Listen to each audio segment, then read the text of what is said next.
ख़बर वास्ते शेयर कंदा हैदराबाद खां त हैदराबाद के पीरीटाबाद वारे इलाइक़े में नौजवान नारी पुरस्कार नमूने गुम थी वई है। वारिस परेशान आहिनि। 18 वरे जी रिया दी मोहम्मद इलियास शाह 3 ॾींहं अॻु पाड़े में वञण जो चई घरां निकिरी वई। वारसनि मूजिब गोला करण बावजूद नारी जो को पतो पहुची न सको है।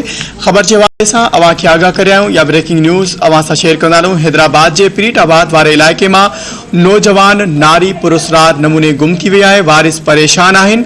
18 वरे जी रिया धी मोहम्मद इलियास शाह 3 ॾींहं अॻु पाड़े में वञण जो चई घरां निकिरी वई। वारसनि मूजिब काफ़ी हंधनि ते गोला करण बावजूद नारी जो को पतो पहुची न सको है।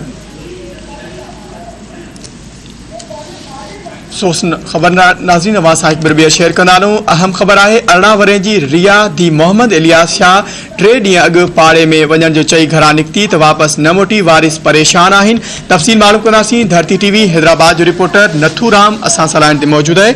नथूराम अपडेट कजो वधीक छा तफ़सील आहिनि?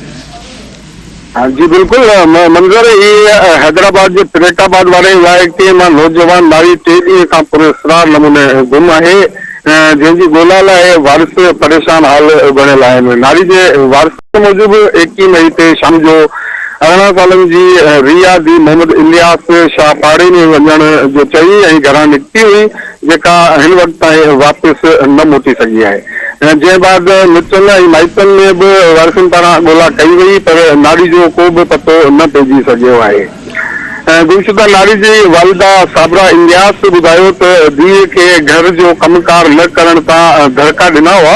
जे बाद हू ॾुखारी थी ऐं पाड़े में वञण जो चई निकिती, जेका अञा ताईं वापस नाहे मोटी। इन हवाले सां पिंजारी पुलिस जो चवणु आहे त नारी जी गुमशुदगी बाबत संदसि वालिदा जी फरियाद ते रिपोर्ट दाख़िल कई है ऐं उनजी ॻोल्हा जेको आहे उहो शुरू करे छॾी आहे।